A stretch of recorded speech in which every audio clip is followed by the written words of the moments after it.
Good morning, Nigeria. It's Friday. The weekend is right here at the door. And trust me, we're just as excited as you are after a very long week.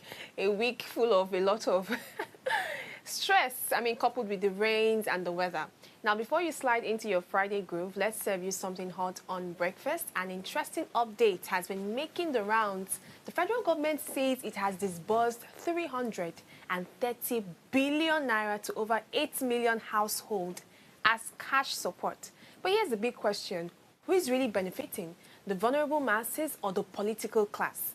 My name is Oluchi Precious Omink, and of course, I will be having this amazing discussion with my co-anchor, Goodness Idehe. So I want you to stay with us because it's about to be a very interesting ride for your weekend. We'll take a short break right now. When we come back, you get to meet my co-anchor and we get to explore what the papers have for us this morning. Do not want to miss any segment of today's show. Stay with us and we'll be right back soon.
All right, welcome back, our valued viewers, to our wonderful show this Friday morning. Of course, on Breakfast here, we serve you all the latest updates as it is hot. But before we get into the papers for this morning, I have my co-anchor here with me, Goodness Idehe. Let's get to meet her. Good morning, Goodness. Good morning. How are you doing today? I'm doing well. I can see that. I mean, you rushed in. Let's not cast you, but you understand how the road has been so far, and I'm glad to have you on the table. It's been a while, I guess. For 2 days I've not been here, and been. I guess you decided not to come on Wednesday because of the cold.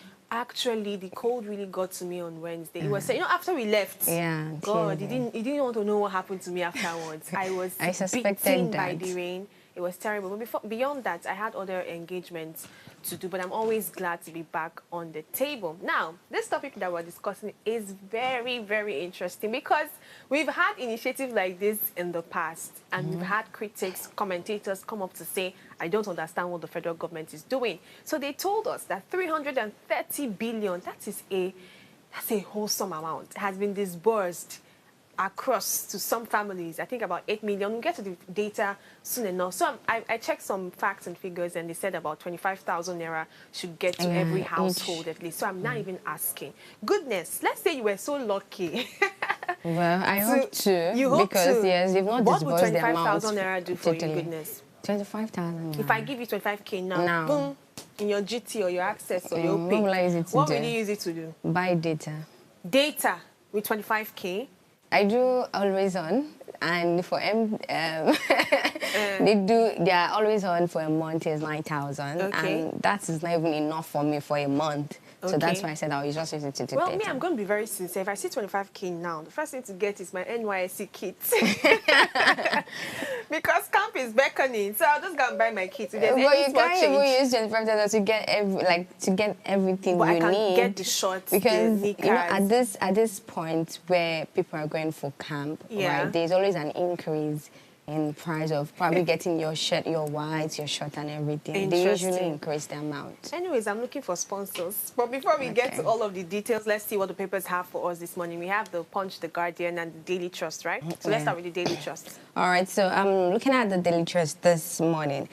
There are just a very few stories. I wonder if there's a certain region that have enough money, to be able to take all the old front page of a newspaper. That's exciting. So we have very, very few stories here. All right, so below the masthead, we have Lagos building fire, survivors and experts blame slow response.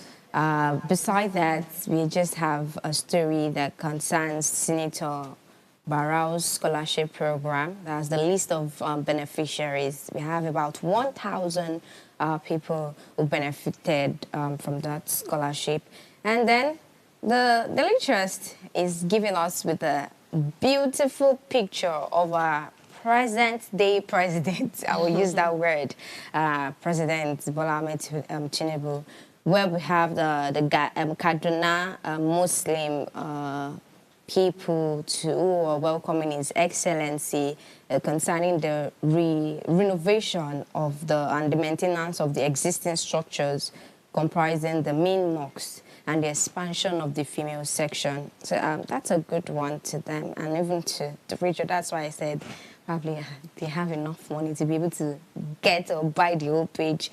And below we can see some structures of the mosque actually. So I'll just be looking at that story that says Lagos building fire survivors and experts blame slow response. So we've been talking about this Afriland and the other story of how we've had to blame both the people that are in the same plaza and even the government, that both of them have responsibility that they could have carried out to avoid such a big catastrophe. So now we have those the survivors of the Tuesday fire outbreak at the Afriland Towers in Lagos had come out to blame the incident on slow emergency response. This is just as the death toll has risen to 10. 2 days ago, yesterday, we recorded that that was earlier yesterday, we recorded 7. Then as of late yesterday, we recorded about 10 people who had lost their lives. I think at first when I even read the news, it was as if no one died at first, but then the death toll just kept increasing, which is a sad one to begin with. Yeah, remember that it is a 6-story building.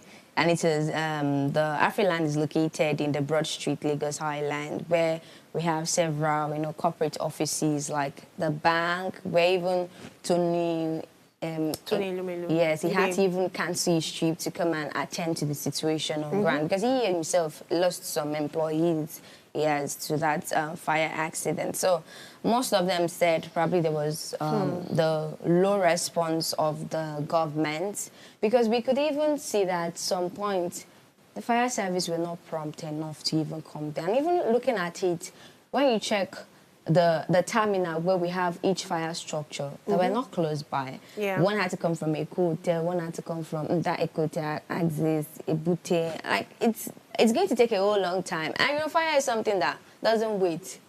Once it sees any food, you never get any consumed. warning with fire many times. It just happens. And it's a sad story to start our weekend with, honestly.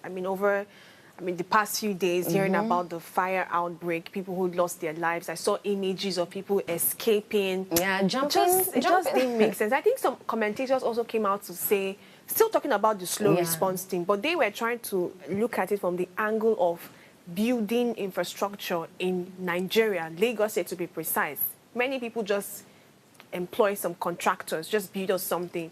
If you're going to build something of that capacity that will have a number of staff in there, you need to have several exit points. You need to be able to envisage that there could be problems, there could be fire outbreak. My friends, we were even discussing yesterday that because of the number of story building it has, right, there might not be probably another exit point from upstairs. Which is not how buildings are we're like, be okay, made. if they could have a ladder for each of those story buildings, right? So instead of them, they had to jump down from probably the window from like the 3rd floor down. If there were to be a ladder, probably we will also not have that quiet number of people. That will be more of casualties to hit. And as well, Yesterday, the other second incident we have where I said the biologist came out to say, oh, they didn't lose any lives, but they lost goods and property. So he's waiting for the intervention of the government and even the government, the federal government. Now, the government has come out to say that it's going to raise down that building. So I was even expecting, what was he expecting from the government? What I would say is that I think we should learn from this story. Sad things have happened in our country. We talk about it. We are all sad. We find who to blame. We do the blame game. But we do not learn from those stories. So we see it reoccurring again. Something went wrong that caused a fire outbreak. Of course, some accident that happened is called accident because it's not planned. It happened as a result of the inverter that probably sparked, and that was how the fire started. So let's take lessons from there and ensure that we do not lose any life anymore. I mean, it's the ember season, and we know at this point everybody's always tightening their seatbelt. So let me take you through The Guardian. The Guardian has interesting updates as well. The major headline screams brain drain, exhausted doctors, long wait times, test public hospitals care capacity. Group raises alarm over massive data breach in Nigeria. Federal government unveils innovative loan scheme for retirees. NASS withdraws contract circulars as 23.9 trillion naira capital budget rolls into 2026. BOI secures adaptation funds, mandates to drive Nigeria's climate action. Investors avoid places where politicians control judiciary. And this is coming from ex-President Jonathan. Osun PDP wants suspicious letters on local government funds case probed. UBA delivers 335 billion naira part, 1.6 trillion gross earnings. And the last story is suspense delusions as Fubara fails to show up after the emergency rule ends. Of course, that has been trending so far, but I'm going to take it when I want to scan through the Punch newspaper. Some other stories also caught my interest on the Guardian newspaper, and I'm seeing this same I don't know how we read it. I'm seeing the same story again about loan scheme for retirees. It was for ASU members before. Now they are taking it to retirees, always using another medium to solve a problem that should be solved in another way.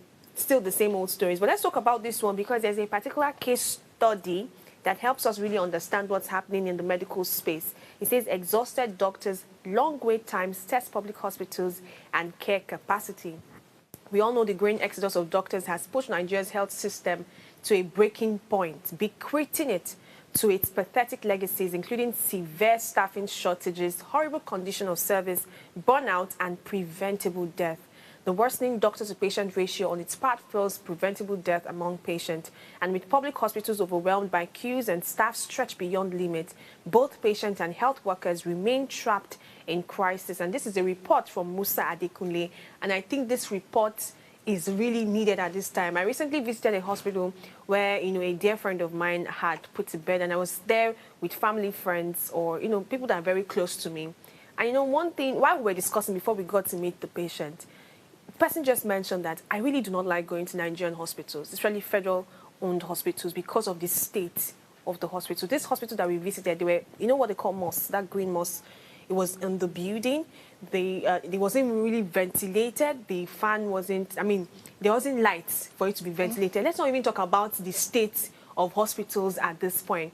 Now, the growing problem that we're seeing is the exodus of doctors. We're not even having enough doctors attend to patients. And I'm going to give you this case study that happened, I think, a few weeks back. And this happened at Oshodi Solo Primary Healthcare Center in Lagos. So there was a woman there, Busayo Ajayi, at exactly 8:45. She was delayed. She had visited, right? And then she was delayed. Her condition worsened, and then she had to leave. And this has happened several times to several patients. Now, at least a good thing that we did not record any death from the case studies, but the delay caused them to leave. There are some cases you hear that you go to the hospital, there's no doctor to attend to you, there's no doctor on ground, maybe because the doctor is attending to several others. And you cannot kill that doctor because he's also human like you. Do you understand? Well, so it's really a scary thing to evaluate. In Nigeria, it is already flat down that the healthcare sector is totally terrible, right? Because I don't expect even doctors to stay behind. Look at a few weeks back, they had to embark on strike. Why? Because of the money they were being paid. And even, like now we looked at the nurses where they had to, requesting from the federal government to give them money for another uniform, for their upkeep, to raise their money and salaries. When they go out there and they are much appreciated, you don't expect them to stay in Nigeria where they'll keep on, you know, holding down their salaries and not even increasing them. For crying out loud, doctors don't even have public holidays from morning till midnight, because they do attend to patients even during the midnight hours. So these are people that are expected to treat like, you know, when you're caring for an egg, yes, that you don't want the egg to have any crack. You treat them These very are the set of people we need to take as even priority as number one, because their primary function is also to save lives. And that's also one of the duties of the government in the country. You need to care for your citizen. If you can't care for your citizen, you're not putting things in place. How do you expect them to stay? You don't even have enough doctors that can do. So in case you even have doctors that are committed to taking care of citizens, whether or not the system is in their favor, there is little to what they can do. Even no matter how committed or enthusiastic you are about your profession, you cannot attend to 100 patients. Even the doctors that we even have, are they all well qualified? That's another question. Because we can have surplus doctors in hospitals, but none of them are capable of doing something, right? Because I've had a situation where even of recent, precisely in Lagos, but I don't want to make mention of the hospital, where they've even abandoned a particular patient. They left her. She was in the this cancer ward and everything. Oh, okay. So and she had been receiving treatment and chemo all the time, but the cause of the issue had not been diagnosed. And you place this person, this woman, on a particular treatment, and after a while, of course, and what does chemo does to the body? It kills the white blood cells. Of recent, as of 2 days ago, when I had to call the person, they said our white blood cells are down. So that means even our body can't even. Wrong. She didn't have cancer. Even our body now can't even fight diseases because our white blood cells are gone. So what do they want to do? The doctors, they just left her there, like more like this one. There's nothing they can do about it again. What they have to even resort to now, they have to even resort to one Chinese medicine like that. Why should we be doing that in the country? And that's what I'm saying. Even if we have more doctors, do we have qualified doctors around? Qualified ones around. Not the ones that in your... Because in my own school, I bet it, most of the doctors there, I can't say they are really learned, like really exposed. They might know the words, right, in the textbooks. But in terms of them putting it into practice, how many practice have they done? At the end of the day, preventable death can be possible if we do what's needed. Let me take you through the punch very quickly so that we can talk about this Fubara's case that has been on everyone's lips. It says emergency rule, uncertainty in Rivers as Fubara delays return. Of course, there's an advertorial here for Osun PDP ask. It says Osun PDP asked Federal High Court CJ to probe suspicious letter on Osun local government fund case. And above that, manufacturing import bill widens 14 trillion naira trade deficit. Let's talk about this Fubara story. So the Punch has it here that thousands of supporters who are thronged Government House, Port Harcourt on Thursday to welcome the reinstated Rivers State Governor Siminalayi Fubara went home disappointed after he failed to appear. Fubara was scheduled to resume duties as Governor of Rivers State on Thursday, following the end of the 6-month emergency rule imposed on the state by the President March 18. Of course, it has ended, and Rivers State has faced one of Nigeria's fiercest political crises and all of that. I'm more concerned. I'm not going back to what we already know happened. I'm going back to the pictorial image I saw. I saw this. It's coming back. I saw this pictorial image yesterday from a particular, I've forgotten the newspaper I saw it in. You know, there were supporters waiting. Firstly, it gave me the idea of, oh, Fubara, you're really loved. Your people are waiting for you to return. You know, that welcome home, homecoming party that they do.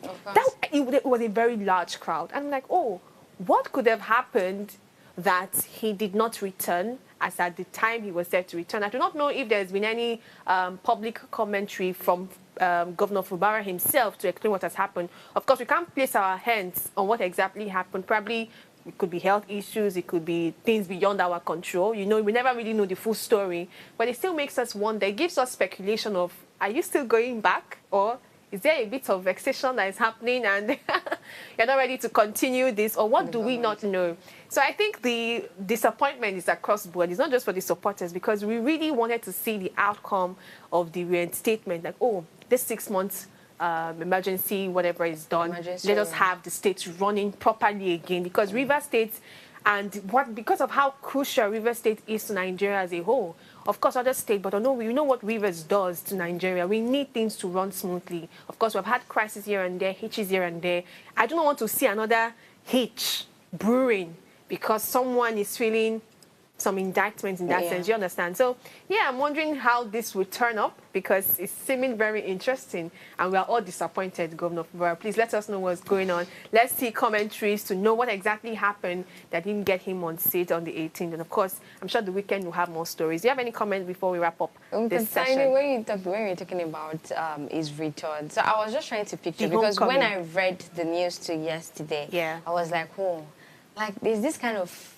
will I use the word boarding or feeling while coming back to the state, like to come and to be reinstated in your position? Could it be cold feet? So it could be. There are a lot of things running through my head. It could be, I'm not interested, cold feet, or let's give them a bit of suspense. Like, I know they've been expressing, let me give them something more to talk about. There are a number of things playing in my head, but I'm just going to leave it to our audience to also we'll get more news over the weekend. Definitely. But the one that is on our lips this morning is that 330 billion naira that has been disbursed. We want to really know who got it. In case you know anyone that got from that amount of money, please tell them to call our phone lines. It was going to be open. I really want to know who got that money, and let them link us up, because goodness and I are really interested in that national cake. Well, away from the jokes, we'll take a short break, and when we come back, we're going to critically analyze and assess this issue. Stay with us. We'll be right back.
All right, welcome back, valued viewers, to Ways Breakfast this beautiful Friday morning.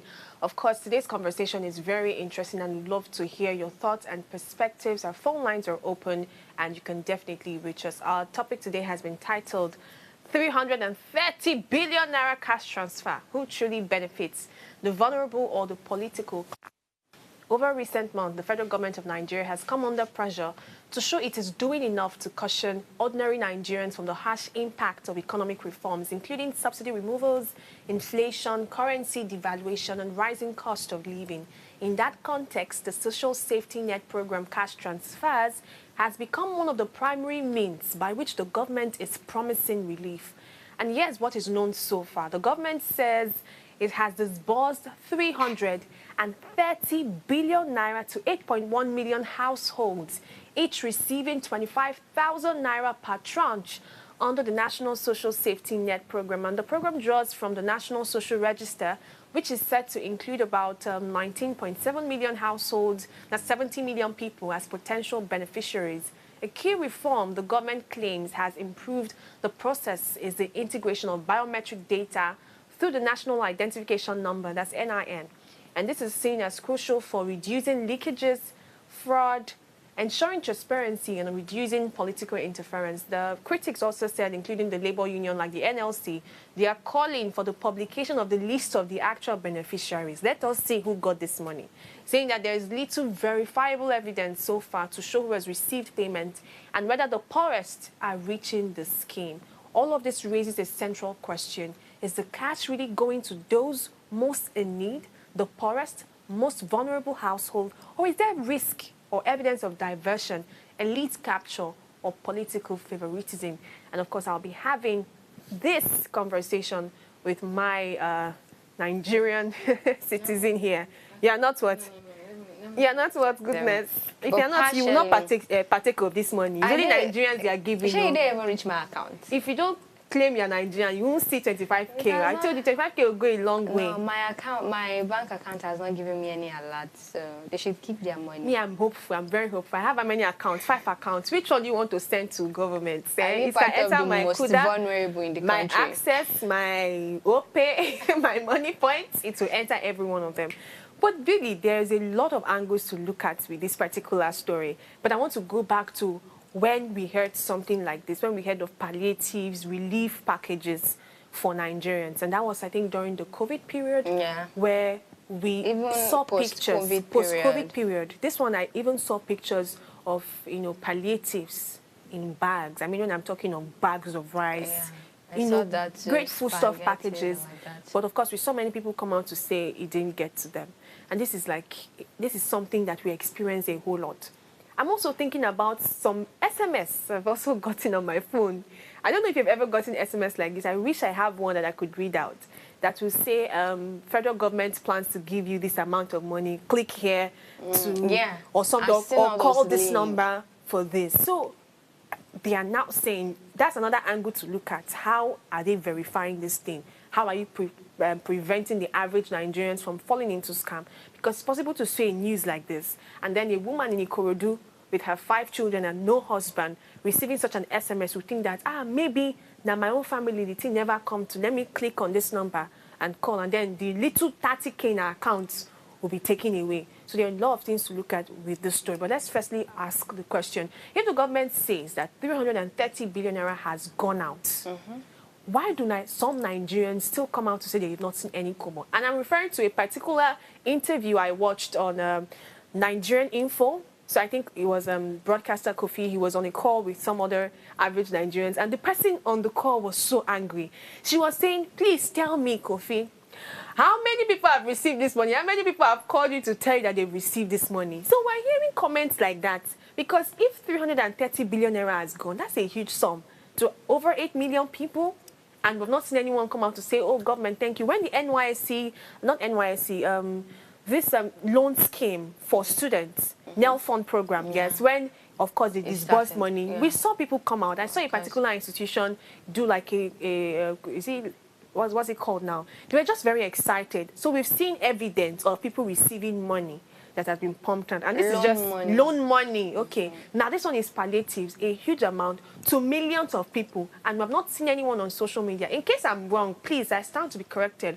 Let us get to hear your thoughts in case you know someone that has collected this money. So why do you think that we're having this kind of discussion this morning? Why are Nigerians not seeing anything? Just like the instance you gave concerning the palliative during the COVID and the post-COVID era, we saw. Let's be honest with ourselves. We are Nigerians, and we need to be brutal on this table this morning. We saw how some even government officials had to confiscate all those relief funds to personalize it and even give it to their families, which was not supposed to be. It was supposed to be for the people that can't afford at that time. So same thing will also be taking place, because when I even read the news, they were saying, oh, they had to do a lot of regularization concerning checking up their NIN, their national identity number, and even had to send them to a particular bank account or even mobile wallet. So I was wondering, yes, if that's actually a good step to verify the people you're sending money to, but how do you know, or how do you gauge that these people, because they claimed that the most vulnerable citizens in Nigeria. Yes. Now we read in the news concerning the situation of these people that they had to give loan to, that you read. At first it was the ASU people. Yes, that they had then the retirees. Now the retirees. I'm so certain that if they should select among the citizens in Nigeria, even the retirees need to benefit from this particular initiative. And I also read that it's part of the plan of the renewed hope agenda of the President Bola Tinubu. Yes. So if this so-called money had been labeled out 330 billion naira, that's it. For over 8.1 million people, Who are the people receiving? Because myself, I have not received. Do you have NIN? Goodness. How many people don't have NIN and you okay, you that you're even going for your NYS, you must have NIN. Maybe they are adding my own. They want to add it with my 77K in the future. I think we have a comment. I'd like us to read the comment before we proceed. This comment is coming from Okpayemi, of course, our very major fan on breakfast. Shout out to you and happy weekend. Happy it says the first question I have always asked is how do they back the National Social Register? Does anyone know how to? I'm really not getting this question. It says, does anyone know how to gather people's name and the kind of people on the register? I think there's a follow-up there. It says, because they always make reference to that register when doing the conditional case transfer. And this is why the 330 billion naira looks shady. That's a very great angle that you brought up, Amy. Thank you for that. How do they actually get the numbers here? So, my first question is, I am just asking why it seems as though the majority are clamoring that they haven't seen the money. And I tried to do a bit of math. So if we have like 20 million households, we should have over 70 million Nigerians. This is just very rough estimate, right? So if out of 70 million Nigerians, 8 million received, it's possible to think that the majority will be the one that will clamor that I have not seen. Do you get it? It's almost like, oh, you wanted to give money to 200 people and 170 have not seen. So it almost looked like you have not given the money to the people. So if that's the case, okay then. But then it makes me wonder that 8 million is not such a meager amount to not be recognized. Do you understand? I mean, if you really gave 8 million people who need this money, you will see on social media, Nigerians are people that are very grateful. Even if it's not to be grateful, they will come out to say, wait till I won't even use the 25K do. So we should have seen comment of, it no reach me, or it no really make sense, or thank you so much. But we don't seem to be seeing that trending. We just seem to see that money has been disbursed. Like you people just swallow that one, just know that we're doing something. But then there's also a lot of question to who exactly gets this money. Like now, Opeyemi just mentioned a very important analysis about how, they get the register and the people that they disburse this money to. Do you think the focus of this money, or let me even ask this question, how do we ensure that the people who need this money are the ones getting it, supposing that the money actually gets to people? For example, if you give a family that earns, maybe father and mother, they earn, let's say, like 800 to 1 million naira a month, if they are part of that initiative, is it a lot of money? You see, is it a lot of money? Eyebrow. I'm talking together now, like collaborate. Nigerian economy. Yes, that is possible. Okay. Okay, let me not stretch it too much. Let's say 550,000 or 600. Is that fair? Is that fair? Yeah, it's fair for average Nigerian. Oh yeah, 300K. Is that okay?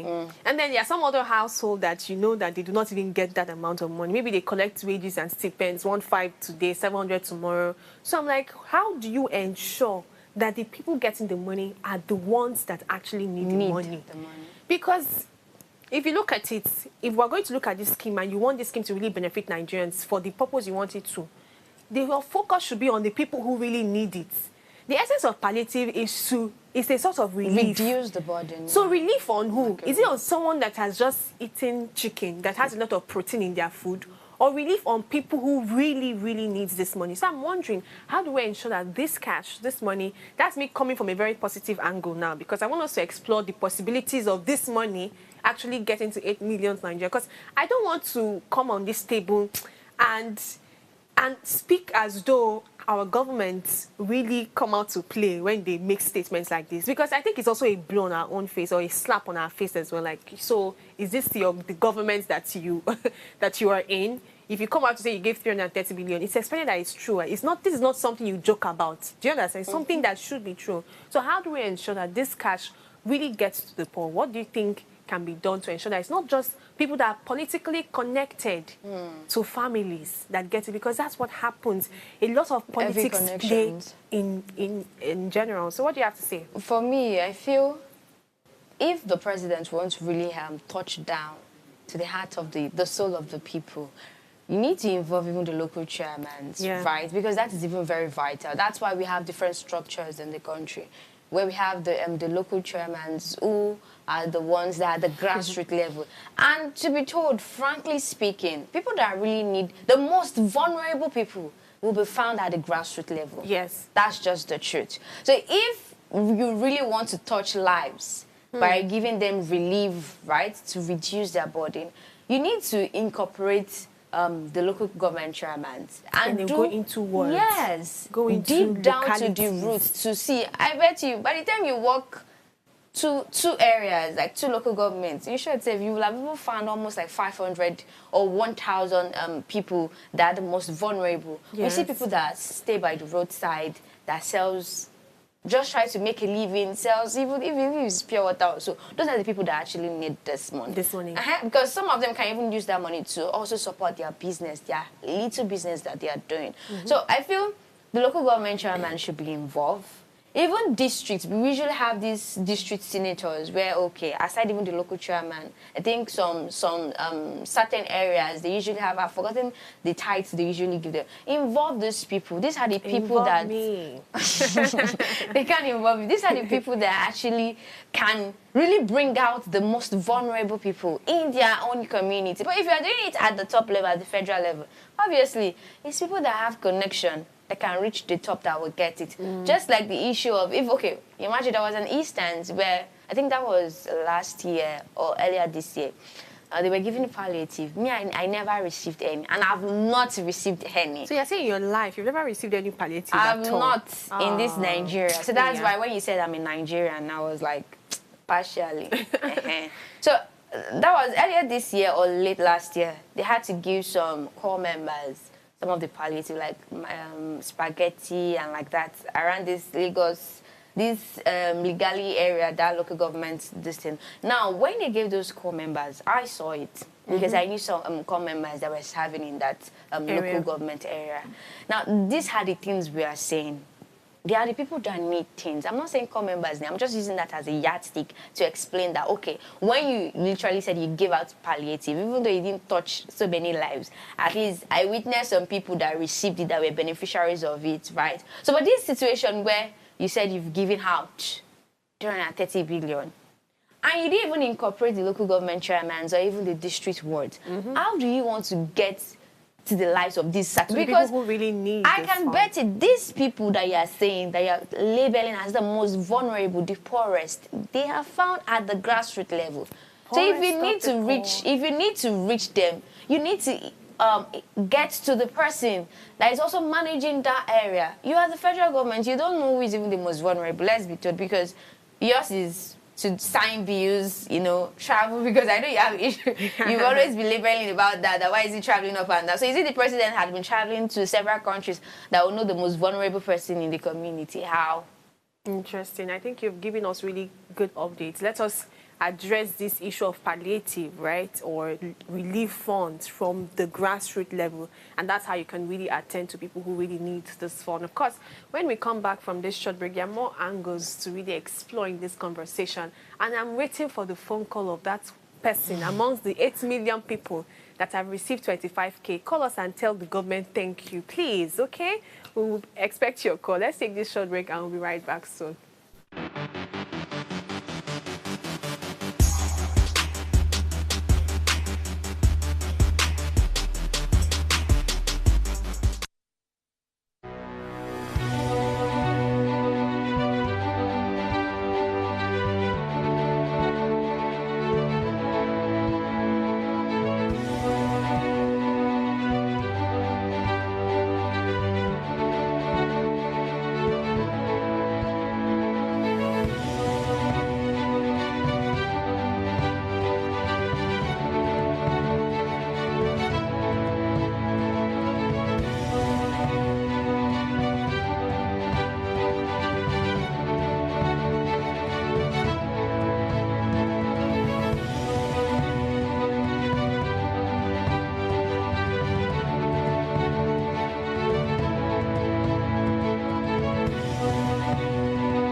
Welcome back. Indeed, today's conversation is one that causes us to talk behind the scenes even when we are on a break because it's really pressing. 330 billion naira has been disbursed allegedly or factually now by the federal government to struggling families and vulnerable households. But we've seen a number of people come out to say nobody that they know has gotten this money. Maybe that's a bit absolute, but at this point, we might have to take what is available because we're not seeing people come out, even on social media, to say, oh, I got this amount of money and all of that. And of course, we're exploring several angles to this story, looking at the precedents, what has happened before now, how palliatives, relief funds actually do not get the desired outcome that the average Nigerians expected to get, right? And I think this also talks about the greed nature of Nigerians. I was telling you of a particular illustration, you know, because Nigerians, everyone is guilty of this. There's this greed culture that we have where nobody wants to miss out. Nobody wants to feel like they've been cheated, right? So let's even take it back to the palliative period where there was actually stuff disbursed for people. Once it gets to the person in authority, we've heard stories of how they would take from it. More than 50% of it. Exactly. Then give 50%, pass it down. Then as they are passing it down, it's reducing. Yes, just as it keeps the hierarchy going, of the leadership position. So as it's reducing, when it eventually gets to the one that still has the fear of God to share it, it doesn't really amount to then anything. Probably to be left with 3 bags of rice. Instead of giving them a bag or half bag, we'll now start sharing it as Derika, to Derika. Which is quite, outrageous. Nigeria. But there's also been commentaries about how this could be politically motivated at this point. Do you think there is every possibility that there's a political motivation There's a to statement the 330 billion disbursement? Good preparation prevents poor performance. Okay. It's ironical. So if you can reason well, because we are every now and then we've been talking about the 2027 election. Yes. So if you prepare earlier, if you prepare early, yes, you get that's why I made that saying. Good preparation prevents poor performance. So if you want to get that national cake in the next running election, you need to start, wetting the ground so that it will bring out who really did this to good us? fruits. No, in let's the even end. think about who did this to us. 2027 is not even here, but we have become so. We are on our toes. All focused on that. Yes, we're all focused, but we're also on our toes. Any good deed, in quotes, that we're saying, we're putting interpretation to it because of precedents in the past. Do you understand? But I'm even looking at it. Is it not the federal government's duty? Like, if you give me rice, do you understand? I'm not expecting that you're giving me this rice because you need a favor from me. Yes. I'm collecting this rice because it is your responsibility to do so. But the reason why we're having some mindset already tweaked is because we have seen what happened in the past. Look at the home, for example. Corrupt practices. The parent is supposed to provide for the children. It's your responsibility. It's not about, I'm expecting to reap the fruit of the labor. Do you know that statement that they say? No, I'm not reaping any fruit. You are my responsibility to cater for. But we're seeing how that people are becoming so agitated, like, oh, any good initiative is now questioned. But have you also noticed that I'm not yet to tarnish anybody's particular tenure? This is just general. That in Nigeria, when you are about rounding off your particular tenure, probably like 2 years to or 1.5 years to, they start to implement things that probably might benefit the citizens, so that in the end, right, they'll be like, he didn't try it when he was on seat, but towards him or towards this particular person rounding off his tenure, he did this, he did that, to leave like a lasting impact in the minds of the citizens, so that when next an opportunity comes, we'll want to consider the fact that, oh, this person did this, so even in the end, when we all thought that, oh, this tenure was going to be bad, but he later did good. So I think if we put this person back, we'll continue the enjoyment. So I think that's like the kind of I don't know how to label it, like what they want to instill or what they've instilled in the Nigerians' mindset, that every towards their tenure they try to do good for them to gain your vote, or for them to gain your trust. Then you give them what they were expecting and put them back in that position. You know, conversations like this are not even supposed to be had at all. Like, why are we thinking that it is politically motivated? But like I said, we've seen precedents in the past. It's because of the rot we're already seeing in our society. That's why what you expect to be a right, a privilege. We're not looking at it with another eye like, oh, as I'm connecting this, what is expected of me? You know, the Labour Congress also came out to say that we need to see these names published, because I think the highlight of this conversation is people are not getting this money. But then I'm also thinking about the privacy part of it, right? You do not want to exploit vulnerable people in the sense that having to publish people's name. But I don't think that one, it's really a matter, because, for instance, let's say we have some students, just like I read in the news, the senator that had to give out scholarship, and the list of student names were being published. That one is scholarship. No. That's scholarship. You can't tell me Do you know that scholarship is actually a honorary but you can also thing. tell me that people that want the scholarship, like, right, yes, they are not vulnerable citizens. No, I don't see it that way. Scholarship is a different discussion entirely. Why do you think some Nigerians clamor for scholarships abroad, and you see them come out to make skit about it? Because it's like, oh, I want it with my intellect and everything. Try to get scholarship abroad is because they can't afford to pay that exact amount. Let's be honest. Well, there's also that angle too. But I think scholarship is honorable because it's not just given to you. It talks about your. It's given to you because you are deserving of it. So that one is a different one. This one is not whether you are deserving of it or not. I just feel it doesn't really count. So even if they publish the names, it shouldn't really affect you. What if we look at another means of letting the public know? Maybe we say in this local government area, this number of people rather than the names. Maybe that could also work, but also the names too are not bad, right? At least we'll know that, okay, these are the people. You want to tell me that in your own local area, you don't know people that are vulnerable? I do. So why? There's nothing to hide. There's nothing to hide, because whether you say in this, okay, for instance, the idea you give is also a good one. Each local government, okay, we give number of so people. We give 50 families.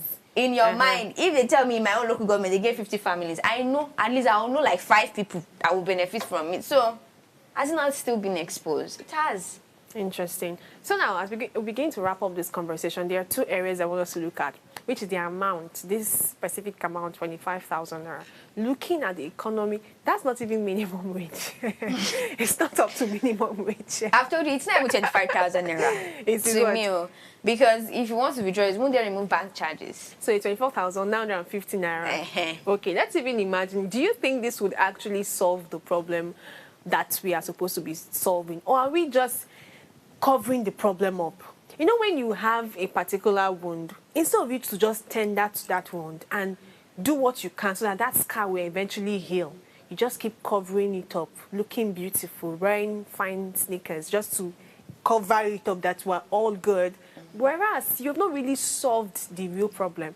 Because at this point, palliatives is not the answer to average Nigerians. Yeah, people will come out and say, keep quiet, do you know what 25K will do for me? That 25K is not the answer to your problem. It is not the answer to your problem at all. Yeah. Because that 25K can finish in 2 days. You know, I asked you first of all that if I give you 25K now, what will you do? And I told you data. Data, good. Me, I told you something quite urgent for me. Well, if I was not even going to think about that, I'm going to think about food stuff. I'd probably get maybe like 5 packs of, not packs like the pack, like that pack of 20 or 15.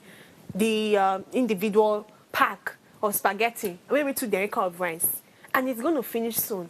So it's not even, the government will now think that, oh, I have disbursed 330 billion to really help people. But what you did was a temporary fix. Of course, and that's why, you know me, I like bringing something. Because when you're saying something about that, and something came to my mind that no matter how you spray a very beautiful scent, like a perfume, on a very, on a dustbin, on a waste bin, temporarily it might smell nice, but afterwards it will ooze out. Will come out. That's just I love that's your parable. So that's just the thing. So if you're thinking you're fixing, and most of those governments are always like that, you give temporary fix. Okay, we've given them 25,000 and they will keep quiet, or it's going to resolve them.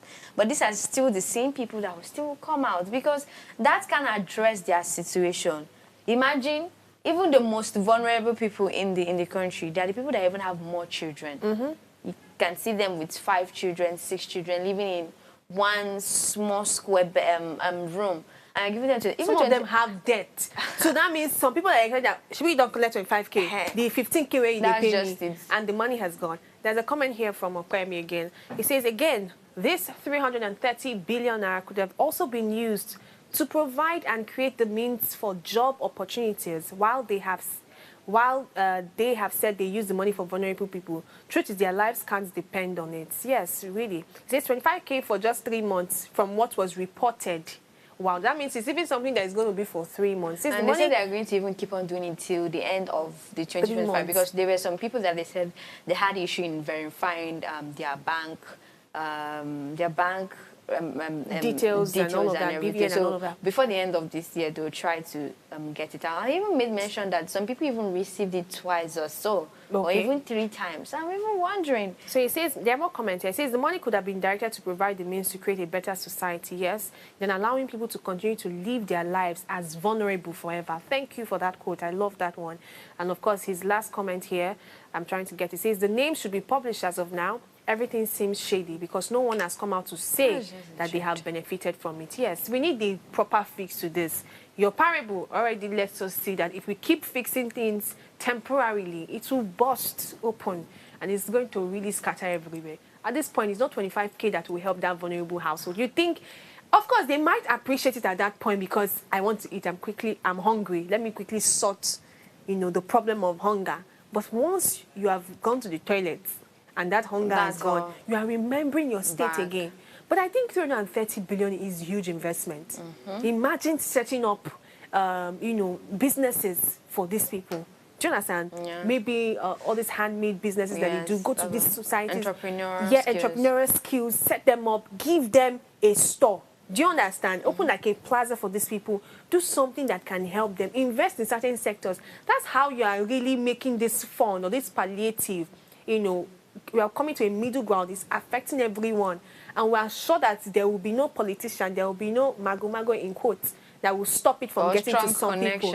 Exactly. So at the end of the day, 25K is not the answer to vulnerable Nigerians. And that's how I actually viewed the story from the beginning of this conversation. That yes, 25K, 330 billion, people are clamoring, they did not see, they saw. That's not the question. The question is our government keeps holding on to temporary fixes of long-term problems. Do you understand? And we mustn't fall prey to this. This is how we wrap up the conversation. Any last thought as we close today's show? I just want to tell them the federal government should please send your own. No, how much is that? I don't even need that 25,000 naira. Please, send the next one to me. Mine will be 50K. You can send it. I don't need it, but just ensure that you do the needful and do the needful, and avoid creating a temporary solution to something that needs a lasting impact. Yes. Because it is very important. Those same people that are giving temporary things to, they'll still come back to even be hungry for more. So it will not look like they have become Oliver Twist